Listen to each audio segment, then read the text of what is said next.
Oke, halo semuanya. Halo. Ya, selamat pagi. Pagi, Bu Pau. Apa kabar hari ini? Saya sehat. Saya Sebelum kita mulai pembelajaran kita hari ini, kita akan berdoa terlebih dahulu. Nah, Ibu minta Satria untuk memimpin doa. Silahkan Satria. Teman-teman, mari kita berdoa Dalam nama Bapa dan Putra dan Roh Kudus. Kudus. Amin. Allah Bapa, di surga kami berterima kasih atas waktu yang boleh kami terima ini. Terlebih kami bersyukur atas kesempatan belajar yang Engkau berikan. Kami mohon kepadamu ya Tuhan supaya Engkau menerangi akal budi kami agar dapat menerima pelajaran dengan baik. Berilah kami kekuatan agar dapat memahami pelajaran yang kami pelajari ini. Berilah pula kami semangat belajar yang tinggi supaya kami dapat belajar dengan rajin, tekun, dan teratur. Bantu kami selama proses belajar ini supaya dapat memusatkan perhatian kami hanya pada pelajaran, sehingga tidak mudah terseret oleh godaan yang dapat melemahkan semangat belajar kami. Ya Tuhan, bantulah dan dampingilah kami dalam belajar ini. Amin. Santa Ursula, doakanlah kami. Santa Angela, doakanlah kami. Amin. Dalam nama Bapa dan Putra dan Roh Kudus. Amin. Terima kasih Satria. Terima kasih ya anak-anak sudah mengisi link absensi tersebut. Nah, coba Bu Poin mau lihat dulu. Ini masih ada beberapa ini yang belum buka kamera. Jane Wonder, kenapa belum buka kamera? Saya kameranya gagal, Bu. Oke, kameranya hari ini bermasalah sehingga tidak bisa terbuka. Di sini Bu Pauline punya sebuah kotak ajaib. Ya, kira-kira isinya apa? Ya, ada mystery box di sini. Bu Pauline berikan clue-nya. Clue-nya di sini adalah sebuah benda. Ya. Dia mengandung vitamin C. Kemudian kulit buahnya saat masih mentah berwarna hijau. Daging buahnya kalau sudah masak berwarna kuning. Ada bijinya. Tapi kalau matang, wow, rasanya manis sekali. Buah apakah ini? Apa, Yunis? Mangga. Iya, betul, mangga. Ya, Yunis betul ya, jawabannya adalah mangga. Nah, mangga ini ada bijinya ya nak ya. Kalau buah ini mengalami proses pembuahan dan menghasilkan biji, berarti perkembangbiakannya secara apa nak mangga ini? Generatif. Generatif, betul Dewa. Ya, betul banget, secara generatif. Nah, hari ini kita akan belajar perkembangbiakan generatif pada tumbuhan. Kita juga akan belajar menentukan ide pokok.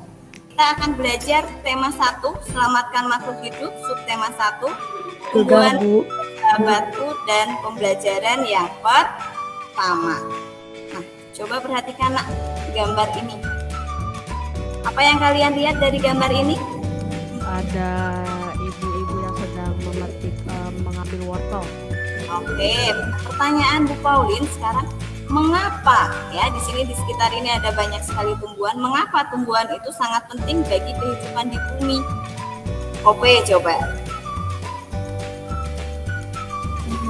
Karena tumbuhan bisa bermanfaat menjadi oksigen bagi manusia. Oke, menghasilkan oksigen. Yunis? Untuk memenuhi kebutuhan-kebutuhan misalnya makanan-makanan pokok. Oke, kita akan lihat bersama ya, mengapa tumbuhan sangat penting bagi kehidupan di bumi. Nah, kita punya beberapa alasan di sini. Tumbuhan itu sebagai tempat hidup tanaman dan juga hewan lainnya. Kemudian sebagai penghasil oksigen dan mengurangi karbon dioksida. Ini yang diungkapkan OP tadi ya. Terus sebagai produsen dan pembuat makanan. Nah, ini jelas kita sayur-sayuran kita berasal dari tumbuhan. Bermanfaat bagi kesehatan tubuh kita. Terus sebagai perangkap zat-zat pencemar dan limbah industri. Nah, ini contohnya ada tumbuhan bakau ya. Terus tempat perkembangbiakan hewan di situ. Kita akan membaca teks bagaimana jagung berkembang biak. Ibu minta paragraf 1 dibacakan oleh Kirana, sudah angkat tangan ya di sini. Oke, untuk paragraf 2 akan dibacakan oleh Yunis. Oke, sudah angkat tangan juga. Silakan Kirana dan Yunis. Bagaimana jagung berkembang biak? Jagung merupakan salah satu tanaman yang dijadikan bahan makanan pokok di berbagai tempat, juga di Indonesia. Contohnya penduduk Pulau Madura menjadikan jagung sebagai makanan pokoknya. Jagung merupakan salah satu tanaman penghasil karbohidrat yang sangat diperlukan oleh tubuh. Seorang petani jagung mulai membiarkan tanamannya dengan menanam biji jagung. Setelah 3-4 hari, maka tanaman akan muncul di permukaan tanah. Tanaman jagung akan terus tumbuh menjadi besar. 3 hingga 3,5 bulan, buah jagung dapat dipanen. Buah jagung yang berbentuk seperti pohon pada mulanya berupa sedikit bunga. Kita ingat kembali, ide pokok merupakan ide atau gagasan yang menjadi pokok pengembangan paragraf. Biasanya terdapat pada kalimat utama. Bagaimana cara kita agar kita bisa mengetahui ide pokoknya? Yang pertama jelas kita harus membaca dulu ya seluruh paragraf itu dengan cermat. Kita cermati kalimat pertama sampai akhir dan juga carilah ya kalimat utamanya yang mana. Biasanya ide pokok itu berada di awal, tengah, atau akhir paragraf, sama seperti kalimat utama. Setelah itu tandai ide pokoknya dalam setiap paragraf itu. Nah, Bu Pauline sudah kirimkan LKPD di Google Classroom ya, nanti kalian lengkapi. Oke, dari 2 paragraf ini. Silahkan dicatat dulu, ide pokoknya paragraf 1 apa, paragraf 2 apa. Oke, siapa yang sudah menemukan? Silahkan angkat tangannya. Paragraf 1, Kirana, coba. Jagung dijadikan bahan makanan pokok. Iya, betul. Ya, jagung dijadikan bahan makanan pokok. Oke, paragraf kedua. Oke, ada Jen Wonder. Silahkan Jen Wonder. Ide pokoknya berkembang biakan jagung dimulai dari biji. Iya, betul ya. Perkembangbiakan jagung dimulai dari bijinya. Ini jelas terlihat karena kalimat utamanya ada di situ, sehingga Jen Wonder dan Kirana mudah dalam mencari ide pokoknya. Oke, perhatikan. Perkembangbiakan tumbuhan dapat dilakukan dengan 2 cara. Pertama, cara generatif atau dengan proses perkawinan, dan yang kedua, secara vegetatif atau tanpa proses perkawinan. Generatif. Perkembangbiakan secara generatif selalu diawali dengan penyerbukan melalui bunga dan menjadi buah berbiji. Kita akan lihat langsung di sini ya. Bagian-bagian bunga. Ada tangkai bunga, ada kelopak bunga, ada benang sari, kemudian ada dasar bunga, ada bakal biji, ada mahkota, ada putik. Coba, siapa yang tahu fungsinya? Kirana, Bu. Oke, Kirana silakan. Putik fungsinya adalah untuk membantu proses penyerbukan. Oke, terus ada yang lagi? Mahkota bunga untuk menarik perhatian serangga. Oke, betul. Ada yang lain? Bakal biji untuk melindungi sel telur. Iya, betul. Yang dimaksud dengan penyerbukan adalah proses jatuhnya serbuk sari ke kepala putik. Serbuk sari dihasilkan oleh benang sari yang merupakan sel kelamin jantan pada tumbuhan. Sedangkan putik adalah sel kelamin betina pada tumbuhan. Keduanya berada di bunga. Penyerbukan terdiri dari beberapa jenis.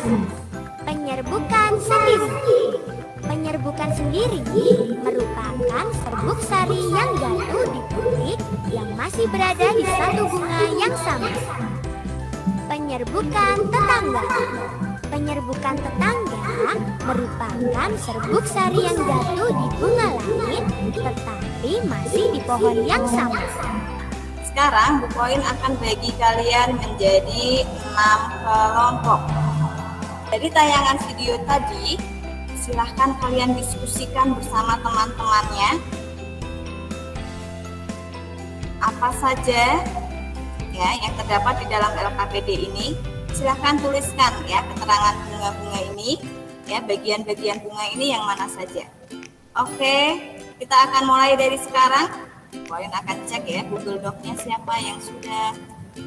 Oke, silahkan kelompok Yunis bisa mempresentasikan hasilnya. Selamat pagi, jadi saya perwakilan dari kelompok 3 ingin mempresentasikan hasil kerja kami. Ini saya akan menjelaskan bagian-bagian yang terdapat di bunga.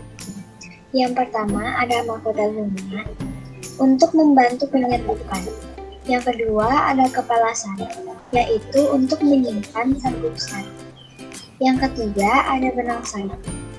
Itu adalah alat pengecatan pada bunga. Jika menjatuhkan serbuk ke putih bunga lain, akan tetap menghasilkan tanaman yang sama. Beda dengan penyerbukan bastar. Itu cara saya untuk membedakan antara penyerbukan bastar dan penyerbukan silang. Sudah. Terima kasih Yunis. Ya, jadi tadi ada jenis penyerbukan ya, ada penyerbukan sendiri, ada penyerbukan tetangga, ada penyerbukan silang, dan juga ada penyerbukan bastar. Coba kita ingat lagi, apa itu penyerbukan sendiri? Jenis penyerbukan sendiri terjadi jika serbuk sari dari kepala sari jatuh langsung ke kepala butik bunga yang sama. Iya, betul ya, itu masih pada bunga yang sama. Sekarang Bu Koin minta kalian silahkan join ke quizzes. Siap ya? Oke.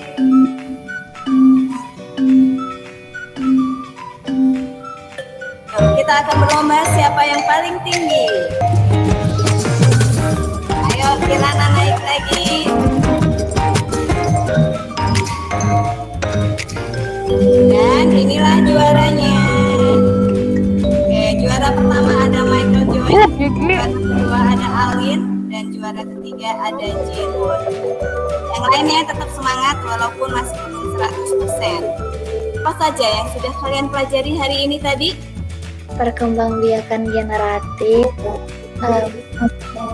mencari ide pokok.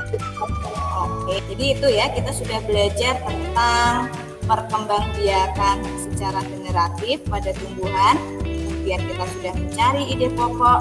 Nah, kita tadi menonton video yang isinya ada juga tentang bagian-bagian bunga dan penyerbukan. Nah, Ibu memiliki evaluasi di dalam Google Classroom. Nanti silahkan kalian bisa mengerjakan di sana. Kemudian untuk pertemuan berikutnya kalian pelajari tentang video ASEAN. Kalian catat informasi penting apa saja yang terdapat di dalam video tersebut. Nah, itu tugas untuk pertemuan berikutnya. Nah, bagi yang nanti nilainya masih di bawah KKM, Ibu juga akan berikan kesempatan kedua untuk memperbaiki juga. Yang sudah bagus, yang sudah juara seperti tadi, hebat ya. Nah, kita akan tutup kegiatan kita hari ini dengan doa yang akan dipimpin oleh Yunis. Oke, silahkan Yunis. Teman-teman, mari kita berdoa. Dalam nama Bapa dan Putra dan Roh Kudus. Amin. Tuhan, terima kasih karena Engkau telah memberkati kami selama kegiatan dan belajar. Sekarang kami akan melanjutkan kegiatan kami masing-masing untuk memberkati kami. Amin. Kemuliaan kepada Bapa dan Putra dan Roh Kudus seperti pada permulaan sekarang dan sepanjang zaman. Amin. Dalam Bapa dan Putra dan Roh Kudus. Oke, terima kasih anak-anak ya. Sudah belajar dengan baik. Selamat pagi.